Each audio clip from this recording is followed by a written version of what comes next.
त्रिभुज। त्रिभुज क्या होता है, कितने प्रकार का होता है, आइए चले देखते हैं। साथियों, मेरे YouTube चैनल में आपका स्वागत है। आज हम लोग त्रिभुज के बारे में पढ़ेंगे। तीन भुजाओं से घिरी बंद आकृति को त्रिभुज कहते हैं।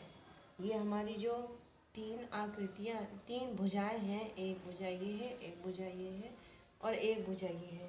इन तीनों भुजाओं से मिलाकर जो बंद आकृति बन गई है, बंद हो गई है ये पूरी आकृति, इस आकृति को ही हम त्रिभुज कहते हैं। त्रिभुज के प्रकार, त्रिभुज के दो प्रकार होते हैं। पहला हम देखते हैं भुजाओं के आधार पर। तो देखिए, पहला भुजाओं के आधार पर है हमारा समबाहु त्रिभुज। समबाहु त्रिभुज नाम से ही हमारा पता लग रहा है कि जिसकी तीनों भुजाएं हमारी समान हो, एक ही नाप की हों, ऐसे त्रिभुज को हम समबाहु त्रिभुज कहेंगे, जिनको तीनों भुजाएं समान हो। दूसरा है हमारा समद्विबाहु त्रिभुज। नाम से ही स्पष्ट है, समद्विबाहु, जिसकी दो भुजाएं समान, द्वि मतलब दो, बाहु मतलब भुजाएं।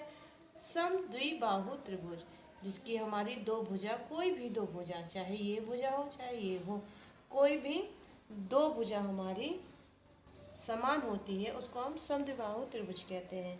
तीसरा है हमारा विषम बाहु त्रिभुज। विषम मतलब होता है कोई भी समान न हो, अर्थात जिसकी तीनों भुजाएं असमान हो, उसको हम विषम बाहु त्रिभुज कहते हैं। अगला है हमारा कोणों के आधार पर। देखिए साइड में, यहाँ कोणों के आधार पर ही बना है।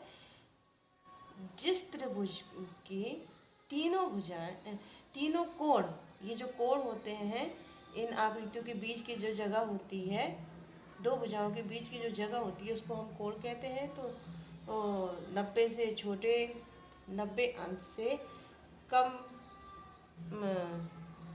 जो कोण बनता है, उसको हम न्यून कोण कहते हैं। तो